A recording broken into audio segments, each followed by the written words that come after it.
Boa noite, pessoal. Então, essa é a terceira parte das lesões benignas que a gente está trabalhando. A gente vai começar a partir do nervo melanocítico congênito e vai trabalhar com dois temas bastante polêmicos, em termos de patologia de lesões melanocíticas, que são os ditos nervos displásicos, síndrome do nervo displásico, e as situações de nervo de Spitz, que também é uma outra situação em que o nome nervo parece que está meio que balançando, né? Está sendo meio falacioso. Então, o que a gente vai ver no nervo congênito? Os nervos congênitos gigantes, eles têm apresentações um pouco diferentes em relação às lesões de adulto, às lesões adquiridas ao longo da vida não infância, né? Não precisa ser tão adulto assim, mas já a partir dos 10 anos. Por quê? Primeiro, o sistema melanocítico, ele é muito imaturo quando a criança nasce. Os melanócitos, eles são comportamentalmente, do ponto de vista biológico, diferentes, porque, por exemplo, para ativar a tirosinase, eles precisam de radiação ultravioleta. Então, eles não vão ter pigmentação se eles ficarem escondidos num buraco a vida toda. É deixar a criança branca a vida toda, não deixa ela ao sol, ela branqueia. Isso, inclusive, é uma questão de neonato, né, em sala de neonato, que é quando as crianças nascem, né, as crianças negras, elas têm a pele clara, óbvio, né, é mais clara que a dos pais, porque eles não pegaram o sol. Então, isso é importante até saber, porque isso já deu bastante confusão na pediatria. Que existe essa imaturidade, mesmo nas lesões névicas, e elas têm um comportamento amartomatoso, que foi confundir muita gente, que pensa até hoje que névoa é amartoma, névoa é neoplasia. Então, o que a gente tem? Normalmente, elas são lesões que podem iniciar juncionais, mas quando nascem, elas são, no mínimo, compostas ou, eventualmente, até intradérmicas. Elas podem ser superficiais e profundas. Tá?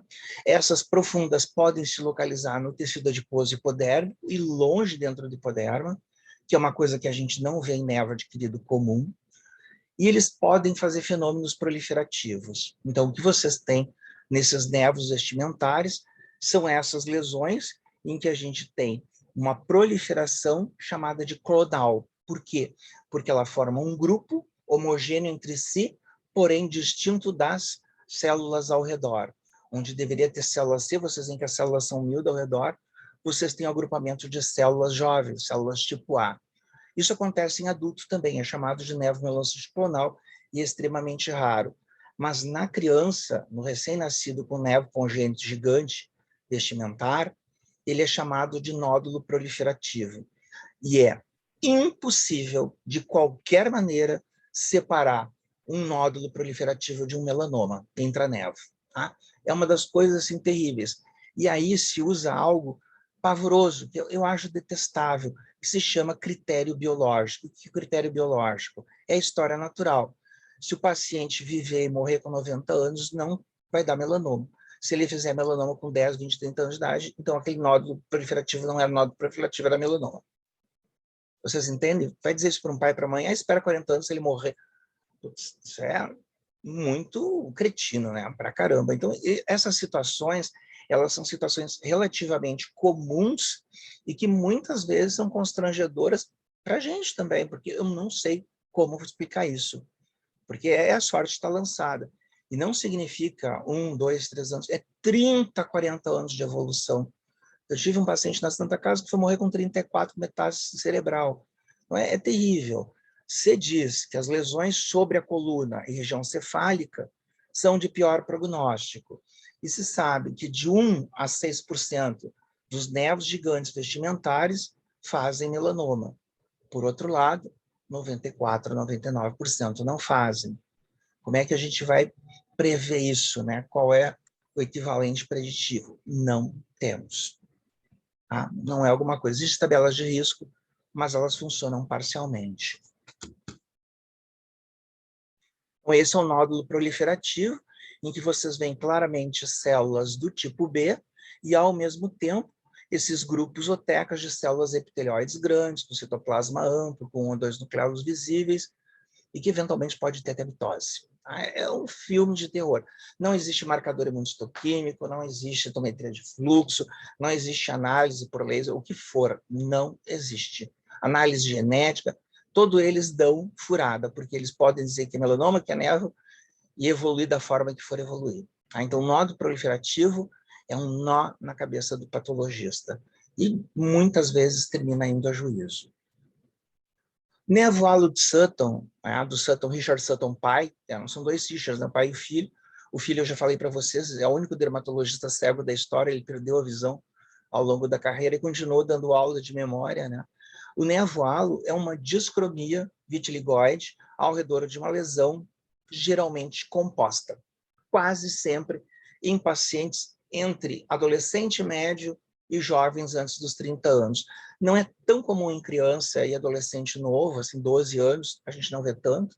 E depois dos 30, e especialmente a idade de corte, 40 anos, a gente bota os dois pés para trás e olha 3 vezes, em 3 dias seguidos ou em 3 semanas diferentes, porque é algo muito perigoso de lançar. Então, existem algumas coisas no nevo que são importantes, são relevantes. Primeiro, né, eu posso ter nevo clínico e histológico, que é o de livro.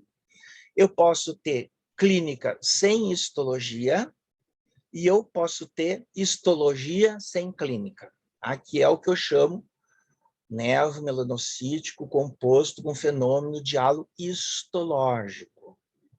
E que muitas vezes o cirurgião, principalmente cirurgiões gerais, não referem absolutamente nada, né? Tiram naquela ideia de que vão causar preconceitos falar em alguma coisa para o patologista. Mas eu já disse que isso é prejuízo, não é preconceito. Dá prejuízo para o paciente. Então, o que eu tenho? Geralmente, eu tenho ninhos juncionais, ninhos dérmicos, que podem ser mais ou menos fáceis de serem reconhecidos, junto ao infiltrado linfocitário de células T. Se for B, é melanoma.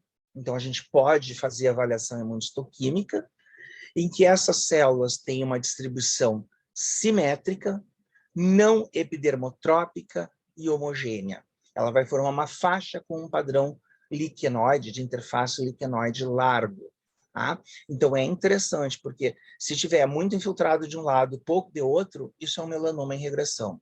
Mais provável que seja um melanoma em regressão. Então, existem alguns aspectos mais arquiteturais do que histológicos que ajudam a fazer o diagnóstico diferencial. É uma questão muito difícil de colocarem em prova de TED, né? Mas talvez para a prova de TEP, do pessoal da patologia.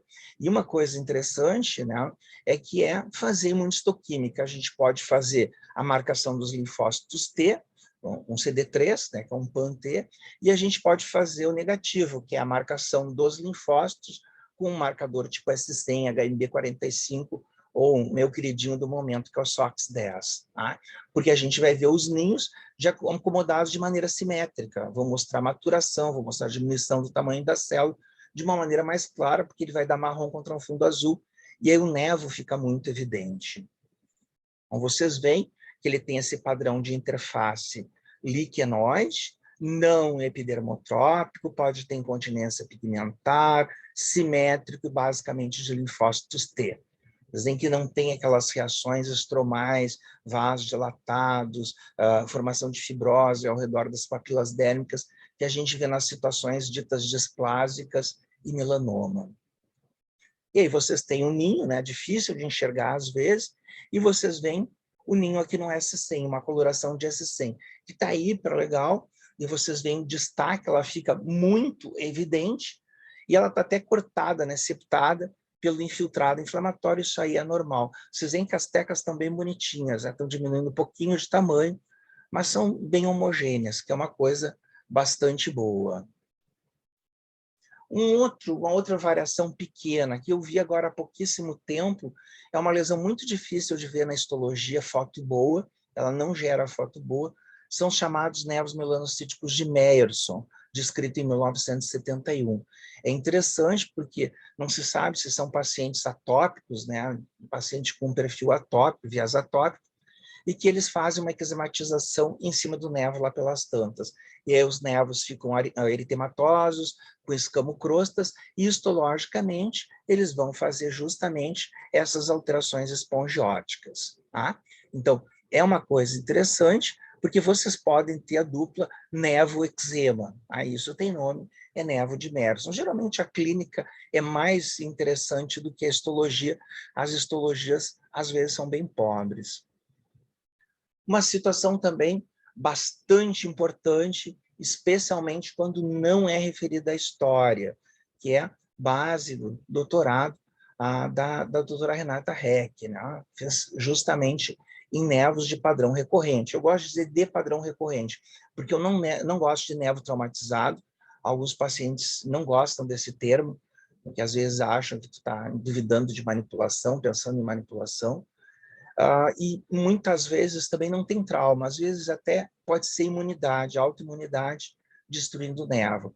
Então, esses nevos melanocíticos recorrentes, eles são praticamente todos compostos, eles têm um componente juncional e um componente dérmico, com um componente dérmico absolutamente normal e o componente juncional, às vezes, com arquitetura pavorosa, e às vezes com células estranhas, com células diferentes. Mas elas têm um padrão de distribuição. Vocês vão ver que tem um padrão sempre linear, né, horizontal, um padrão trizonal, dito juncional de melanócitos, fibrose e inflamação no meio, e melanócitos dérmicos maduros na base. Então, melanócito, fibrose cicatricial, melanócito. Essa bolachinha São Luís recheada é chamada de trizonal, efeito trizonal. Ele não é exclusivo do padrão recorrente, ele vai aparecer também nas situações que eu já vi algumas vezes, e é bem difícil na clínica, em que vocês têm líquen escleroso em cima de um nevo melanocítico vulvar. Ele aparece muito mais em vulva do que pênis.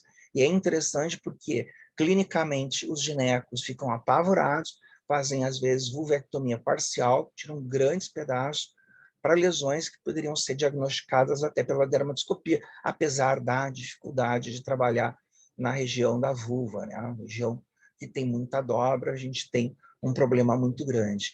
Mas é interessante, porque a gente tem as vulvoscopia com lente de aumento, 20, 25, se pode ter alguma caracterização. Isso, o pessoal realmente come bastante bola na clínica ginecológica.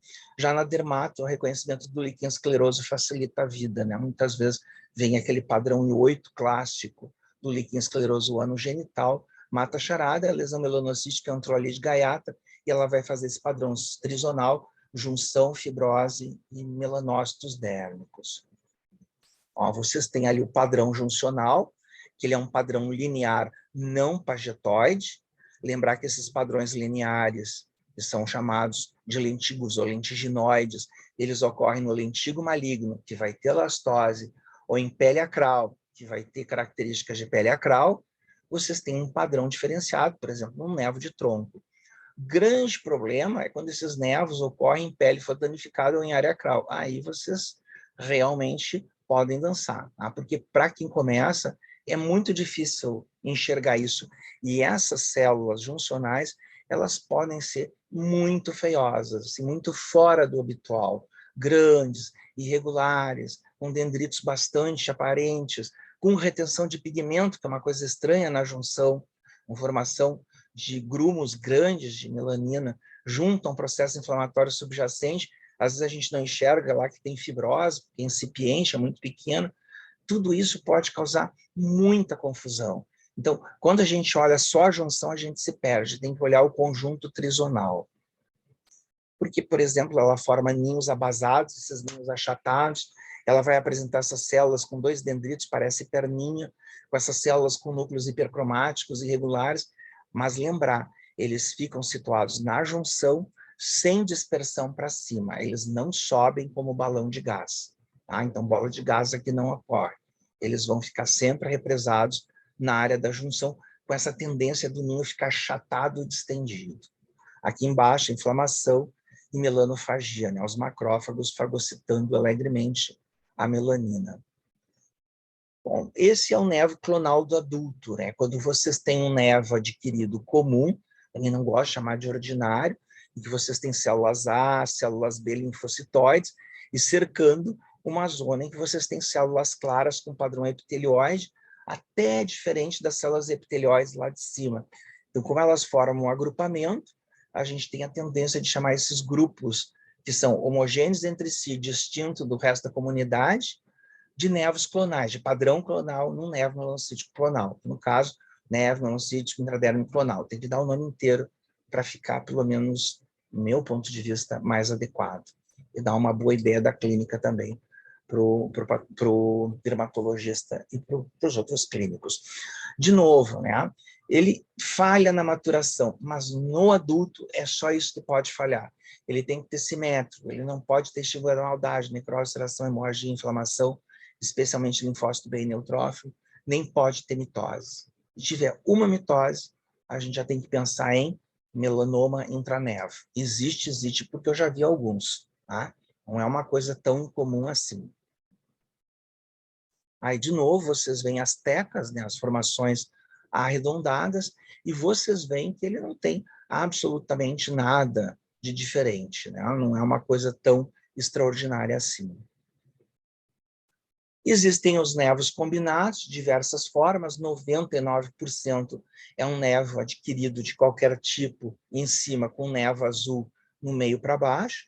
Vocês veem, inclusive, aqui vocês têm o padrão do nevo, ficando midinho para baixo, cercado pela borra de café, que é o nevo azul, com um padrão simétrico absoluto, né? Livro aberto. E isso ajuda muito a fazer o diagnóstico. Aqui vocês têm o nevo combinado, em que em cima é o nevo melanocístico intradérmico adquirido, e embaixo é o nevo azul celular. E tem aquele padrão bifásico, 2 padrões celulares, um mais claro, um azulado, e um mais escuro, ou branco, em que ele faz aquela saculação para dentro do hipoderma, que é algo bastante característico. Os nevos podem combinar qualquer padrão. Pior de tudo é quando tem um nevo de Spitz associado a um nevo azul. Aí a coisa complica, porque parece que não tem maturação. Tá? E esses nevos têm um nome especial de nevo penetrante profundo, ou NPP. NPP, assim, é o filme de terror das melanocíticas.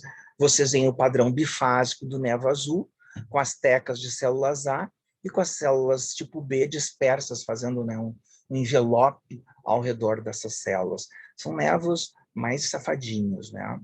Aqui o componente de névoa azul no hipoderma, sempre com esse padrão bem demarcado perifericamente, com essa borda expansiva e não infiltrativa, como nos nevos ordinários. Aqui é uma exceção, né?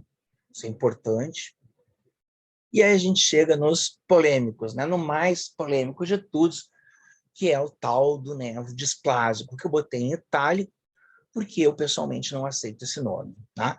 Não me importo que as pessoas usem, mas é aquele negócio, tu tem que usar sabendo o que significa. Então, entender que o risco de um nevo displásico evoluir para um melanoma é absolutamente igual de qualquer nevo adquirido. Ah, mas tem trabalho do fulano que mostra. Não, eu vou dizer para vocês, existem pessoas com alterações genéticas, que é a tal de síndrome FAM, que eu também discordo, não sei como chamar isso, mas não são síndromes, em que eles têm uma pronação em direção a melanoma de lesões que sempre foram melanoma. Nunca foram nevo. Desde a princípio, lesões que evoluem nesses pacientes são melanomas. Tá? Biologicamente, geneticamente, de ordem molecular, eles se apresentam como melanoma. Mas, pessoal da biologia que tem dificuldade de entender como as coisas funcionam na dermatopatologia, eles colocam com nomes em cima do muro, determinadas, lesões alteradas parcialmente. Não tem um monte de nomezinho que aparece aí no meio do caminho intermediário. Quer dizer, não tem significado. Tá? Eu, assim, quebro qualquer trabalho de biologia molecular dizendo 50% das lesões reagem com benignos e com malignas. Por quê? Porque não são nevos displásicos. Metade é nevo e outra metade é melanoma. Isso aí, assim, é difícil das pessoas botarem na cabeça uma coisa que para mim aparentemente é simples. Um nevo displásico é uma variação de tema dos nevos adquiridos. É um nevo adquirido frequentemente ou em vida adulta, depois dos 40 anos, e aí ele vai ter características irregulares até por causa da idade do paciente, ou ele vai se apresentar em pacientes muito jovens que têm aquela pronação em direção a melanoma, geneticamente determinado, mas que não compõe uma síndrome verdadeira, porque falta conceito para síndrome aí, tá? Então, eu pessoalmente gosto, de nevo melancítico composto de Clark. Tá? Não gosto de nevo displásico. Se vocês querem usar, eu sempre sugiro a expressão nevo atípico. Acho o nevo atípico perfeito. Assim como eu não sei quando uma lesão melanocítica é um lentigo ou um nevo juncional, ou uma ceratose seborreica pigmentada tipo reticulada, eu posso chamar de melanose solar. Funciona que é uma beleza, porque pega toda a lesão pigmentada de área fotodanificada. Então, eu acho que a gente tem que dar assim, uma polida na nossa linguagem, tá? Ser um pouquinho mais exato, para não se perder em termos que têm pouco significado, tanto biológico, mas principalmente terapêutico. Porque não interessa o nome, interessa como eu vou lidar com isso. Eu posso dar xalala, xalala, xalala, composto. Tem significado, tá, gente? Então, mais importante que o nome é como a gente procede a partir daí. Então, pode ser nevo displásico, não tem problema nenhum. Pode ser nevo de Clark, pode ser nevo atípico, dependendo da situação e de quem está dando o nome. Qual é o problema conceitual do nevo displásico? O nevo displásico, ele tem que ser sempre composto. Por quê? Porque o Wallace Clark falou isso, morreu e não disse por quê. Como eles podem ser compostos sem começar na junção e evoluir para inteiramente dérmicos, que é a evolução natural dos nevos, é o grande mistério que ele levou para a tumba. Eu já tentei isso, ele não baixa. O Wallace Clark insiste e não aparece nas minhas sessões. Então é um saco, porque as pessoas se apegaram a uma situação que, do ponto de vista evolutivo, não tem fundamento nenhum. Tá? Ela não, assim, não procede, esse tipo de situação, algo que apareceu pela metade. Então, não existe nevo displásico juncional, nem intradérmico. Já o nevo melocítico de Clark pode ser juncional composto intradérmico, completamente diferente. Por quê? Porque a gente, da minha área, da minha linha de pensamento, né, acho que isso é uma variação de tema. E, inclusive, eu tenho um trabalho muito legal em que a gente apresentou no American Journal de Dermatopatologia, em que a Tassiana Gini, ela falsificava nevo displásico fazendo dermabrasão. Depois de 30 dias, ela fazia biópsia, eles ficavam todos displásicos. Então, o nevo displásico parece ser um padrão mais reacional, a gente diria assim, politicamente correto, histérico, de um nevo adquirido. Tá? Meu pensamento. Então, o nevo de Clark, ele vai apresentar como características, tá? Como característica, a presença de cones intrapapilares, geralmente mais alongados do que o habitual, eles têm um padrão reticulado muito chamativo, frequentemente fusionados, formando pontes paralelas. E isso é importante de guardar, porque essa é a foto que vai cair na prova para vocês. Não interessa se tiver componente dérmico. Se vocês tiverem fusão, tem que pensar que isso é um nevo displástico de prova. E lembra muito lentigo. Na verdade, o componente juncional é absolutamente igual a um lentigo um pouco inflamado. Os ninhos melanocíticos tendem a ser pobremente circunscritos na junção, com células melanocíticas em meios queratinócitos até o terço basal do epiderma, elas não sobem além disso, eventualmente formando aquelas pontes paralelas entre os cones intrapapilares. Essas lesões, elas são assimétricas no componente juncional, onde a gente vai observar a chamada ombreira. O que é a ombreira? São os componentes laterais de melanócitos situados além do que fica a fronteira do componente dérmico. Sempre se compara esse lado, um lado direito com o lado esquerdo. Corta o meio. Como é que eu vou cortar o meio uma lesão simétrica, para ela parecer simétrica? Porque se vocês cortarem pela junção, ela vai ficar parecido com simetria, né? A gente nunca olha por cima, a gente olha por baixo. Então, eu vou pegar a metade do componente dérmico, e ali eu faço um ponto, e a partir daí eu corto para cima e olho para as laterais, tá? Então, é assim que a gente vê a ombreira. Do ponto de vista dérmico, ele é habitual, com presença de maturação, formação de ninhos, feixes mais profundos, células A, B e C, como qualquer nevo adquirido. Não tem mitose no componente juncional. Se houver mitose ou a atipia citológica for acentuada e nítida, para mim isso já é melanoma in situ, ou melanoma junto à nevo. Então, cuidado, tá? Muita coisa que aparece em literatura ou em laudo como um nevo melanocítico juncional com displasia moderada, para mim já moderada é melanoma. Tá? E não é overdiagnóstico. A gente tem outros critérios para mostrar que isso não é nevo. Tá? Não é só uma questão. Por exemplo, dispersão pagetoide para além do terço inferior, principalmente da borda. Tá? Então, há uma sobreposição de achados histológicos, citológicos e arquiteturais entre um nevo de Clark, displásico, e alguns melanomas. Porque, óbvio, a natureza ela não entende essa história de benigno ou maligno. Ela entende gradientes. Tá? Existem coisas que ficam no meio. E mesmo que morfologicamente o displásico pareça no meio, ele não é, ele está para o lado da benignidade. Já isso não acontece no nevo de Spitz. Ele está no meio, provavelmente apontando para o lado de malignidade. Tá? É o que parece atualmente. Mas, assim, lesões melanocíticas, do ponto de vista biológico, são extremamente complexas de se entender, porque elas não correspondem à morfologia. A morfologia pode ser boazinha, ele dá metástase. Então, cuidado, tá? Existe essa dissociação frequente, e isso foi causa de muita confusão histórica envolvendo essas gentes que, para mim, assim, meio que atrapalharam mais que ajudaram. Pior de todos, para mim, foi o Arthur Allen, mas depois entra o grupo do Wallace Clark e do Thomas Fitzpatrick lá em Harvard. Todo mundo fica falando, mas os caras eram de Harvard. Mas o pessoal de Harvard inventou o napalm para matar o pessoal do Vietcong queimado. Então, eles não são nem um pouco bonzinhos também. Tá? Então, continuando. Fibroplasia lamelar ou concêntrica no derma papilar ao redor desses ninhos juncionais. Essa fibrose concêntrica é um achado bastante característico, mas que ocorre em qualquer outra lesão melanocítica, por exemplo, nevo recorrente, lentigo de qualquer tipo, em situações que houve trauma, né, naquelas lesões que foram feitas dermabrasão. Ela ocorre muito em pele acral também. Infiltrado inflamatório crônico geralmente é discreto, com incontinência pigmentar, isso dá, às vezes, clínicas alteradas, daí o nevo atípico, e é importante lembrar que, eventualmente, o nevo dito displásico pode fazer fenômeno de halo, só que isso é bem raro. Quando a gente vê halo junto com o nevo, com um padrão displásico, a gente tem que olhar a imunistoquímica, porque muitas vezes eles são melanomas em cima de nevo.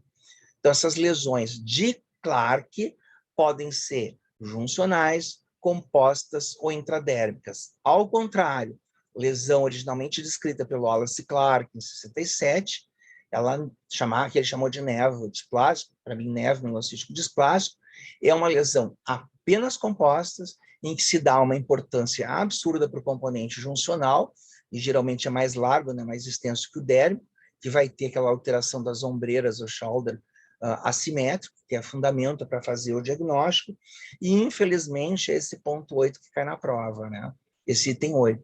Então, na prova o pessoal tem uma linha muito conservadora que parou de pensar lá nos anos 90, a meu ver. Tá? É interessante a gente ver esses grandes autores do passado, Sampaio, Wallace Clark, Thomas Fitzpatrick, mas eles já morreram, estão enterrados, a gente pode erigir uma estátua de mármore, mas deixa eles no túmulo, não se arrasta cadáver de autor atrás da gente, porque fede. Tá? Depois que ele morreu, a ideia acabou, ela não vai evoluir. E cabe a nós, sobreviventes, fazer a evolução do pensamento científico de qualquer modo, de qualquer tipo, né? Então, vocês têm uma lesão, meio do componente dérmico está na flecha, e, por exemplo, aqui acaba curto e aqui acaba longo. Uma assimetria. Num paciente, obviamente, com uma situação alterada, uma genética frequentemente alterada, um sinal do patinho feio, e que é mal denominada como síndrome nevo-displásico. E eu vou mostrar por quê. Lesão com componente dérmico, não interessa, componente juncional, com o padrão lentiginoso, com ninhos mais irregulares e menores, com essa falha de formação de ninho, com um padrão lentiginoso, sem dispersão além do terço inferior do epidermo. Os ninhos com padrão irregular, pequenos, às vezes bem redondinhos, vocês veem que, apesar de serem horrorosos, eles não fazem aquela dispersão para cima. E eles tendem a não gostar da ponta da papila. Eu já disse, ponta de papila é venenosa para melanose, porque tem fator inibidor de crescimento que a gente não sabe direito o que é ainda. e vocês têm ao redor a fibrose concêntrica ou fibroplasia lamilar, para quem gosta de nomes mais sofisticados, que não é uma característica só do dito nervo displásico, do nervo de Clark. Vocês veem direitinho a fusão da ponte, e é essa foto que cai em prova. Tá? Se vocês querem até dar uma clicada, que tirar um print ou fazer uma foto, é essa que cai na prova, exatamente assim que vai aparecer para vocês numa prova tanto de TED quanto de TEP, é o tal do nervo displásico. Esse também está bem característico. Vocês veem que tem células isoladas e sobre a papila ou as células aparecem em menor quantidade ou não aparecem. Não aparecem. Isso é importante, é um fundamento. Quando vocês têm um padrão código Morse, favorece névoa. Quando o padrão é muito contínuo, favorece melanoma. Então, vocês têm fusão de pontes, ninho mal acabado, fibroplasia lamilar, componente dérmico absolutamente normal e ausência óbvia de estigma da maldade. Lesão patinho feio, uma lesão juncional. Como é que o Clark chamava isso? Não sei. Nunca explicou direito o que a gente faz com essas lesões. Mas lesões de padrão lentiginoso, irregulares, adquiridas na vida mais tardia, elas podem ser chamadas, para quem gosta, nevo melanocítico juncional de Clark. Eu não gosto. Como eu acho essas lesões de menor risco ainda, eu chamo de nevo melanocítico juncional lentiginoso, que é uma proposta que já tem mais de 10 anos, do Philippe Lebois, que é um dos caras que mais pesquisa lesão melanocítica lá na Universidade da Califórnia. Vocês têm aqui a presença da fusão, bem característica, mas numa lesão sem componente dérmico. Uma coisa interessante é que ele faz muita, tipo uma passagem transepidérmica, uma extrusão de melanina. E isso aparece na camada córnea, esses grumos de melanina, que dá, às vezes, clínicas bastante irregulares, bastante chamativas. Fusão, vocês têm ali o padrão, né, do ninho abasado, esticado, né? Ele fica com esse padrão chiclete, bem característico, papilas completamente popadas, bom sinal. E assim, só para acabar, antes de chegar no nervo de Spitz, né, eu não coloquei nem conceito de síndrome do nervo displásico, porque eu não acredito. Então, para mim, não tem conceito. Vocês complementem isso nos livros que tiverem, porque acho que no Bolonha tem, ou síndrome do nervo displásico, ou síndrome FAN. Então, por quê? Bom, vamos começar com um conceito. Qual é o conceito de síndrome? Vocês têm uma série de características, sinais, sintomas, e quando perfazem determinado número, né, de itens preenchidos, ditos critérios maiores, critérios menores, um maior, dois menores, vocês têm a tal de síndrome feita. Tá. Além de lesão melanocítica, o que esses pacientes têm? Nada. Então não pode ser síndrome. Bom, segunda coisa, do nervo displásico, né? Então, primeiro é o nervo melanocítico displásico, que é o nome mais correto. Como é que a gente conceitua displasia do ponto de vista microscópico em lesão melanocítica? Se vocês me derem essa dica, eu vou agradecer vocês, porque até hoje ninguém me explicou. Porque uma célula melanocítica feia não quer dizer nada. A gente já viu células horrorosas, ela é um clonal, que é um comportamento benigno. No Spitz, a gente vai ver coisas medonhas, elas são ditas nevos. E no displásico, ela é dita displásica, não tem sentido nenhum. Por que ela é dita displásica? Por preconceito. Porque daí vem o conceito original do nervo displásico do Clark. Para ter síndrome do nervo displásico, eu tenho que ter 150, 200 lesões de qualquer tipo. Ou seja, se eu tiver 200 nervos de Spitz, eu tenho síndrome do nervo displásico. Então, não tem síndrome, não tem nervo displásico e não tem displasia. Eu não estou entendendo. Não entendo o que essa gente pensa. Ou eu sou muito burro, como diria a saudosa doutora Gisela, ou eu sou uma pessoa muito burra e tosca e não estou entendendo o assunto, ou alguma coisa está falhando. Tá? Porque realmente é um problema, no mínimo, semântico. Porque não funciona. E biologicamente isso não funciona. Como eu sempre digo, esqueceram de contar para os melanócitos. Tá? Melanócito é uma célula ardilosa. Começa por aí. Ela não é fácil de caracterizar de modo algum. Por exemplo, é um suíço que pegou nervos melanocíticos adquiridos habituais, fez 300 cortes em cada nervo e encontrou índice mitótico. Quem procura acha. A mesma coisa. Se a gente for no hospital e revirar, vai encontrar lá um nódulo na adrenal. Qual o significado? Nem todo mundo tem cisto renal, nódulo adrenal de hiperplasia contínua, que são assintomáticos. É só ficar procurando. Ou encontra um cisto cerebral, porque comeu sanduíche de carne de porco mal cozida, como aconteceu com uma nutricionista de um hospital aqui de Porto Alegre, que não fui eu que atendi, mas era uma coisa engraçada. A nutricionista pegou, né, uma cisticercose. Isso acontece, a gente procura, vai achar coisas extraordinárias dentro de nós mesmos, né? E aí a gente chega no último ponto, que é o nevo melanocítico de Spitz. Eu gosto de botar sempre melanocítico, porque nevo não tem sentido sozinho. Além do que a palavra nevo não existe, né? Nem nevo, nem nevus, nem neve. É um nome latim nativos. O nome proposto é nevo de células epitelioides e ou fusiformes, pigmentadas ou não. Tá? Então, não pegou, ficou o nome em homenagem a Sophie Spitz, que não era especialista em pele, ela era especialista em patologia pediátrica e em doença infecto-contagiosa, e inclusive ela participou ativamente daquele grupo de médicos que trabalharam para eliminação de malária, febre amarela, nos países do sul e sudeste asiático durante a campanha do Pacífico na Segunda Guerra Mundial. Ela morreu muito jovem, ela morreu acho, com 45 anos, ela tinha síndrome de Licht, né? Ela morreu com carcinoma de cólon, né? E ela era mulher do Arthur Allen, diga-se de passagem, então ainda tem mais essa ironia. E a Sophie Spitz, ela nunca descobriu que as lesões dela eram nevos, ela sempre achou que era melanoma. Tá? Na verdade, dos 9 pacientes originais, 8 eram nevo e 1 era o melanoma spitzoide. Então, mesmo o grupo original dela era um grupo díspare. Então, o que a gente tem histologicamente? São cones interpapilares muito alongados, um padrão, às vezes, que lembra a ceratose seborreica, sempre ao redor desses ninhos de células melanocíticas.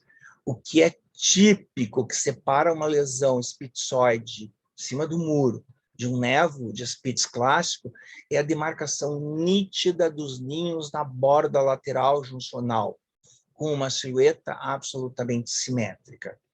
Pode ter células mais epitelioides ou mais fusiformes, quando muito pigmentadas, elas recebem outro nome, tipo de coisa assim que não tem nenhum sentido mudar o nome só por causa da pigmentação, com presença de um fenômeno que é a formação de fendas extensas ao redor dos ninhos intraepiteliais, que é um fenômeno chamado de cupping, em inglês. Pode ter células gigantes multinucleadas, geralmente essas células que podem ser muito bizarras, com padrão ganglionar, elas ocorrem quase sempre na parte superior da lesão, na parte inferior a gente tem que abrir o olho, então sempre Spitz é retalho, não deve ser feito shaving, porque eu preciso de ver a margem inferior. É ela que determina o diagnóstico. Se tirar shave de um nevo de Spitz, eu não vou dar nevo de Spitz. Eu vou dar lesão com padrão spitzoide. Tá? Porque eu já tive também discussão com o pessoal de São Paulo, que é extremamente conservador. Eu faço eu shave um pouquinho mais profundo nevo de Spitz. Eu sempre digo, né, bem honesto, manda para outro laboratório. Para mim, muito bem, obrigado. Ou, se não, eu vou dar lesão descritiva e não vou fechar diagnóstico. Tá? Por quê? Isso é uma impossibilidade técnica. Eu não tenho capacidade de dar um julgamento final porque faltam elementos. Tá? Então, sempre a gente deve caprichar na base. Presença de maturação das células névicas na parte inferior. Células vão ficar menor, vão ficar mais dispersas, vão perder a apresentação em tecas ou ninhos e começar a formar cordões cada vez mais difusos. E o que é fundamental? A ausência de mitoses no terço inferior da lesão. E isso é fundamental para se fazer o diagnóstico diferencial com melanoma. E mesmo assim a gente erra. Tá? Erra. Todo patologista de pele tem sua história triste com nevo de Spitz. Tá? Inclusive eu. Já vi criança morrer com metástase cerebral numa lesão que eu chamei de nevo de Spitz. Até hoje eu me lembro desse caso. É um tipo de coisa assim que a gente fica se castigando a vida toda. Mas aprendi a lição. Lesão em cima do muro, eu entro em contato com um cirurgião, com um colega, para orientar a terapêutica. Então, já aconteceu que eu peguei uma lesão em cima do muro, na orelha, na ponta superior da orelha, de uma criança, de uma menina de 6 anos.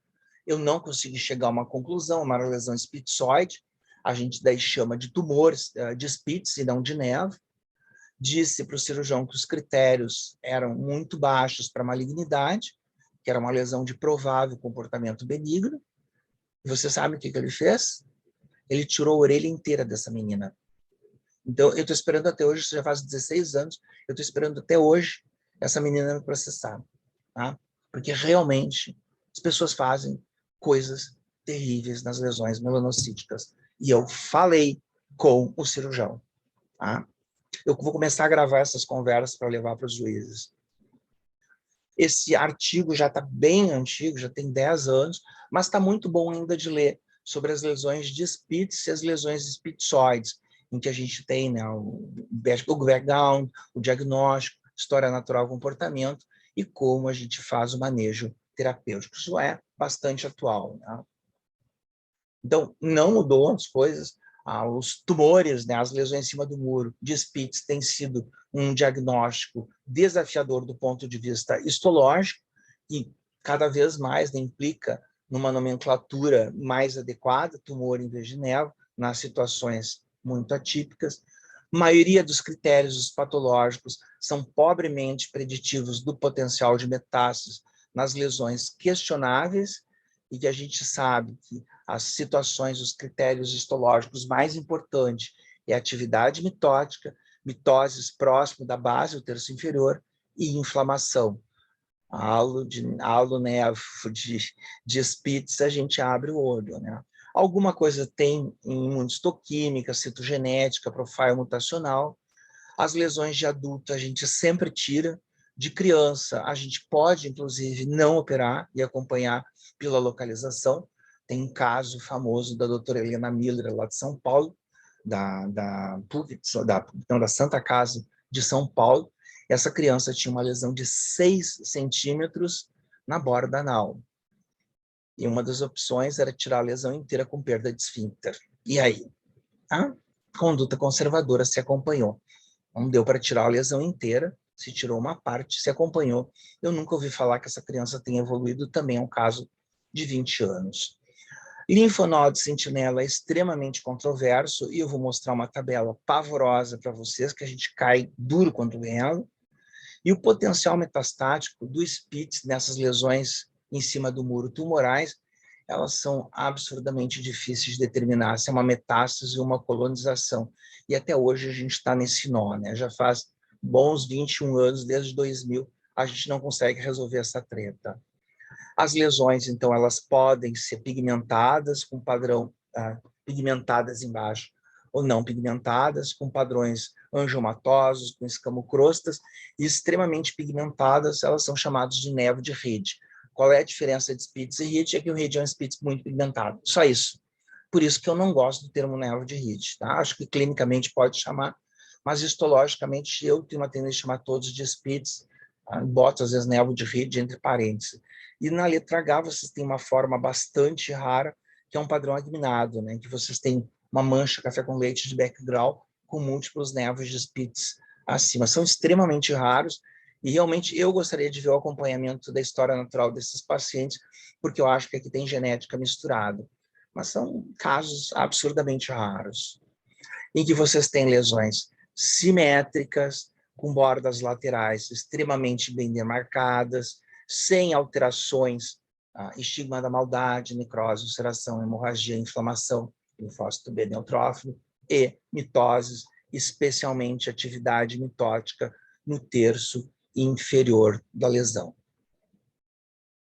Ninhos duros, bem demarcados, formação de tecas, mas vocês olhem, os ninhos frequentemente são irregulares, porém bem demarcados, diferente do melanoma, sem escape de células isoladas. São ninhos com tendência à extrusão, que diferente do displásico, eles vão aparecer além do terço inferior. Aqui está grudado na camada granular. Por que isso não é displásico? Para mim, isso é displasia. Está mais para displásico do que o displásico. Então, é interessante que o nevo displásico é feio na clínica e bonito na histologia, e o nevo de Spitz é mais bonito na clínica e feio na histologia. Um é o contrário do outro, né? E o displásico é considerado um malvado, quando, na verdade, é o Spitz que é o malvado, porque a gente não sabe o que fazer com ele até hoje. Não é a maioria, 90% sai critério de nevo. São 10% que caem para o lado de tumor. E lá 1% termina sendo, em retrospectiva, um melanoma espitzoide desde o princípio. Com células ganglionárias, ninhos de células ganglionárias, lembrando como se fosse um gânglio nervoso, né? Um padrão de regressão aos tempos prinévos das lesões melanocíticas, dos melanócitos. Com um padrão fusiforme, ele parece uma cabeleira penteada, isso é muito comum no nevo de Rede, esse padrão fusiforme, e ele tem uma característica que não tem no melanoma, que a gente chama de sinal do cardume, porque dentro dessas estruturas meio organoides, vocês vão ver que as células todas estão orientadas na mesma direção, no mesmo polo. Não é todos os ninhos, cada ninho, intraninho, tem uma orientação, ó, tá? Diagonal para cima, tem diagonal para o lado esquerdo. Então, essa homogeneidade do sigma-mestre, né, do sinal do cardume, é extremamente importante para diagnóstico diferencial. Uma lesão no nariz é muito típica, criança pequena, angiomatosa, e que geralmente os pais vêm procurar. E por que se tira tanto nevo de Spitz? Porque elas crescem muito rápido. Ela triplica de tamanho em questão de 2 meses. E aí o pessoal se apavora e tiram. Tá? E em nariz realmente é um problema. Como é que tu vai tirar uma lesão profunda no nariz? Então, muitas vezes, não é uma questão de inabilidade para fazer shave, é uma coisa assim, contraditória. Às vezes, a localização não ajuda a gente. Como é que tu vai tirar uma ponta de nariz inteira? Que foi o problema daquela orelha, né? Daquela orelha. Daquela menina que tiraram a orelha. Coisa horrível que eu falei agora. Me corrigi. Lesão com um padrão quase inteiramente dérmico, só tinha um ninho juncional, simétrica, maturação, células epiteliais, crescimento rápido, criança pequena. Tudo que compõe o nevo de Spitz típico, né? Não atípico. Com um padrão de ninhos bem demarcados, com uma tendência de pender para baixo, às vezes fazendo fusão aqui com o ducto écrino, tá? As fases de comportamento que lembram displásico. Opa! Com um ninho duro na beirada, extremamente demarcado, com aquela área de clivagem, que a gente chama de cupping. Às vezes, ninhos laterais aos cones interpapilares, que não gostam de ponta de papila. Com células um pouco maiores do que a gente espera, com neoformação vascular, com fusão do epitélio, lembrando às vezes por uma écrino, ceratose seborreica. Ninhos irregulares, porém bem demarcados, em que vocês veem que essas células estão subindo, e inclusive é muito comum a gente ver extrusão, o ninho cai fora. A gente vê dentro do material córneo um ninho inteiro, né? E não tem nome. Eu até já propus chamar de sinal do André, mas não pegou, né? Eu estava querendo participar da literatura, o pessoal não deixou. Aqui com um padrão de cardume, né? Vocês veem que está inflamado, uma coisa que não é muito comum, essa presença de linfócitos. A gente tem que ver o contexto e não a foto só. Com um padrão epitelioide ganglionário de novo, isso é comum em criança pequena, cuidado esse padrão em adulto. Depois dos 10, 12 anos, isso é bem raro de se ver. E ali a marcação do HMB45, está errado.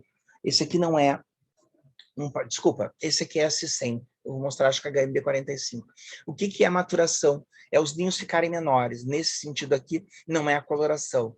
Vocês veem que os ninhos são bem demarcados, apesar de regulares, e eles vão ficando cada vez mais miúdos em direção à profundidade. Vocês veem que ele está inflamado, provavelmente isso foi o motivo de que fizeram a coloração de assim. Não é muito comum fazer assim. Eu, pessoalmente, faço muito HMB45. Ó, as lesões com ninhos fusionados, extremamente bem demarcados, irregulares, bem demarcados, com um padrão hiperpigmentado, que é o tal do nevo de Ricci, bem pigmentado, ninhos juncionais, tem pigmento destruído dentro da camada córnea, a presença de dendritos, aparecendo dendritos, com esses ninhos de células fusiformes com sinal do cardume. Ó, cupping, a fenda que a gente tem, uma lesão mais juncional perseguindo o folículo piloso, um padrão um pouco mais atípico, com a dispersão pagetoide, mas agrupada. São 2 células, são 3 células, são várias células. Aqui a ponta desse lado de cá. Então, não faz um padrão pagetoide isolado. Geralmente, a grande, imensa maioria é agrupada. Tem escape? Não. Isso aqui, provavelmente, as células isoladas, em 3 dimensões, elas estão grudadas num grupo. Tá? Elas estão agrupadas. Então, é muito raro. Mas lembrar e dispersão pagetoide isolada acontece em pele acral. Então, se isso aqui for de dedo, explica porque tem essas células no meio, nunca na lateral. A lateral tem que ler o livro, tá? Mesmo no SPECTS. Mitose, uma mitose, e aí o que tu faz? Aí eu já passo para o xalalá. Tumor composto, tumor melanocítico composto com presença de uma mitose isolada no componente dérmico. Por quê? Mais provável que isso biologicamente esteja para o lado de melanoma. E eu vou tratar com melanoma fino, geralmente. Não vou tratar. Não é um melanoma in situ, né? Um melanoma com componente dérmico alterado. Eu já considero que isso é atipia. Já não considero isso como nevo, tumor de Spitz. Lesão absurdamente bem demarcada na lateral, por mais horrorosa que ela seja. Lesão com nítida maturação. Olha as células ficando com padrões cada vez menores e mais escuros em direção à profundidade. E aqui em cima tem um borro cor-de-rosa, que é o super valorizado corpo de Camino, né? Descrito em 93 no Human Pathology pela Ideco Camino. A Ideco Camino, quando publicou, já sabia que não era específico de Spitz, mas ela botou no artigo que era. Então ela foi meio safadinha também, né? Para mostrar que nem todo mundo nos Estados Unidos joga limpo mesmo em artigos em grandes revistas. Ela escondeu uma informação da gente que a gente sabe, introspectiva, ficou sabendo disso. Ó, os corpos de Camino, essas nuvenzinhas cor-de-rosas mal delimitadas.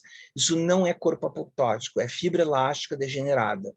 Por que eles fazem? É aquela pergunta que a gente não sabe responder. Aqui a fusão de pontes com as células epitelioides e fusiformes fazendo o sinal do cardume, para mostrar que ele mimetiza, que provavelmente é pele acral, mimetiza nevo displásico, com a presença de um corpo de Camino. Nevo de Ritt, que é simplesmente um Spitz pigmentado. Um Spitz pigmentado, os ninhos duros, né, ninho bem demarcado apesar de regular, com a lateral bem demarcada, com o sinal do cardume. Eu realmente não sou muito fã do Ritt de botar esse nome para acrescentar mais um epônimo sem sentido. Para mim, mais importante é o que vem antes. Nevo melanocítico composto. Tudo que vier depois é penduricalho. E assim, sempre fica atento. Nevo melanocítico é bom, melanoma é ruim, e eu não sei, a gente vai discutir com o patologista e procurar uma terapêutica adequada àquele paciente. Nevo de Ritt bem pigmentado, muita incontinência pigmentar. Outro nevo de Ritt, não repetitivos, com um padrão de dispersão pagetoide na metade dele, numa pele acral. Isso eu já acho capcioso. De novo, eu não vou chamar de nevo, eu vou chamar de tumor. Tá? Eu já acho que isso foge um pouco à característica habitual. Mas eu vou dizer que isso é excepcional. A 90% dos Spitz, para mim, eles correspondem a nevo. Os 10% que sobra, a moedinha da sorte. A gente não vai saber nunca do ponto de vista de critério histológico. Vai depender, muitas vezes, de história natural. Células com o padrão de seguir banana, né, seguindo o mestre, o sinal do cardume. Borda bem demarcada, formando cupping, para mostrar que naquelas lesões biopsiadas na França, né, que são laranja por causa do safron, eles fazem uma coloração final de safron para colágeno. Ali em maior aumento, vocês veem o ninho bem demarcado, com uma dispersão juncional lentiginosa na borda, que também é um pouquinho irregular. Tem que olhar todas as alterações secundárias, porque ele tem uma escamocrosta. Isso aqui assim parece uma lesão que foi traumatizada, levou uma topada. Os ninhos com as células frouxas, com formação de dispersão pagetoide agrupada, e aqui ó, o ninho está na camada córnea. Isso é uma extrusão final, que é o tal do sinal do André. Dispersão isolada, que é uma coisa estranha. E o componente dérmico aqui está confuso porque tem muita melanofagia. Mas vocês veem que ele não vai muito longe, né? Ele para praticamente no plexo vascular superficial. Os corpos de Camino, né? As bolinhas de algodão doce cor-de-rosa lá da redenção. E o nevo penetrante profundo, que é aquela combinação de nevo de Spitz em cima, com nevo azul de padrão celular embaixo, e que é um filme de terror. Buenas. Essa é a foto original do Arthur Allen, que é a Sophie Spitz, né? Esse é o grupo do Sloan Kettering. Vocês veem isso na década de 40.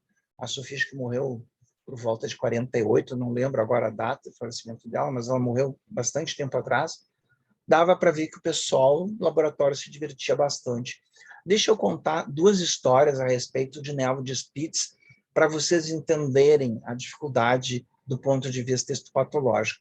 Uma é mais ou menos feliz, né? A mais feliz das duas é a do Ackermann. O Ackermann sempre foi peitudo para lesões de diagnóstico difícil, e ele resolveu pegar lesões que tinham dado metástases disseminadas em história natural, morte, em pessoas jovens, crianças de menos de 12 anos de idade. Ele não queria efeito hormonal da puberdade, apesar que sabe que isso é epifenômeno, não tem nenhuma relação com a lesão melanocítica. Ele pegou um grupo que eu acho que foram de 20 ou 21 crianças ao longo de 30 anos, envolvendo o Sloan Kettering Memorial e envolvendo a Universidade de Miami. Foi 2 locais. Em 30 anos, ele juntou 20, 21 crianças, né? Todas morreram ou tiveram metástase disseminada de melanoma. E a pergunta que ele fez no artigo era, dessas crianças, quantas no diagnóstico inicial tinha-se escrito, foram 11, não foram 20, desculpa, agora eu lembrei, foram 11. Quantas foram ditas melanoma e quantas foram ditas névoa de Spitz, lembrando que todas eram melanoma biologicamente falando. Como é que foi a distribuição? 10 foram chamadas de névoa de Spitz e só uma foi chamada de melanoma no princípio. Para vocês verem a dificuldade em grupos universitários que trabalham muito com isso. Essa é a história menos triste. A história mais triste é a do Philippe Lebois, que não se chama Lebois, não sei se vocês sabem que o nome dele verdadeiro é Lebowitz, né? Ele gosta de fazer piadinhas, é um cara muito engraçado, mas ele tem uma história triste na vida dele, porque ele pegou uma lesão melanocítica, tirada por shaving, faltando a porção inferior, né? Isso 30 e tantos anos atrás, na década de 90 ainda, né? E ele chamou de névoa de Spitz uma menina que na época tinha 14, 15 anos de idade.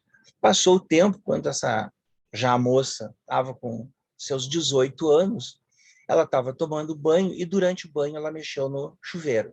Tomou um choque elétrico, sim, nos Estados Unidos o chuveiro também dá um choque, fez uma parada cardiorrespiratória, entrou em coma profundo e morte cerebral. E a família, muito atenciosa, doou os órgãos dessa mocinha. E 5 receptores desenvolveram metástase de melanoma a partir da doação. Por quê? Não era, em retrospectiva, foi pescada essa lesão chamada de névoa de Spitz pelo Philippe Lebois vários anos antes. Isso, a história das metástases ocorreram 5 anos após a morte da menina. A história levou quase 10 anos para ser desenrolado completamente.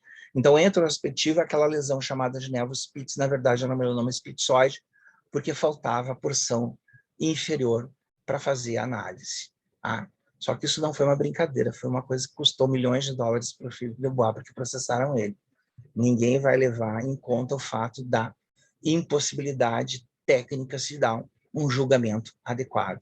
E por isso que muitos de nós, especialmente aqui no Sul, que trabalhamos muito com lesão melanocítica para o lado de melanoma, somos tão chatos, às vezes, em relação às lesões e pedimos uma série de informações. Porque, infelizmente, 50% do material que eu recebo em laboratórios privados não consta idade. E é fundamental. Isso é uma tristeza. Opa. Então tá, gente. Na próxima semana, a gente começa, então, o melanoma, que não sei se vai ser 1 ou 2 aulas pelo longo, né, assunto, tem bastante coisas. Eu gosto muito desse livro. Essa aqui é a edição anterior, já tem uma edição mais nova. Ela era em preto e branco, agora está a cores, que é o livro do Guido Massi e, obviamente, do Philippe Lebois, tá? Que é o grande nos Estados Unidos em lesão melanocítica, junto com o Daniel Preto lá no MD Anderson, que volta e meia está fazendo cursos. Esses dias teve um de lesão melanocítica, atualização. São os 2 caras que mais entendem, assim, nos Estados Unidos, de lesão melanocítica, são bastante avançados nessa parte de tumor de Spitz. Certo, gente? Desligar a gravação.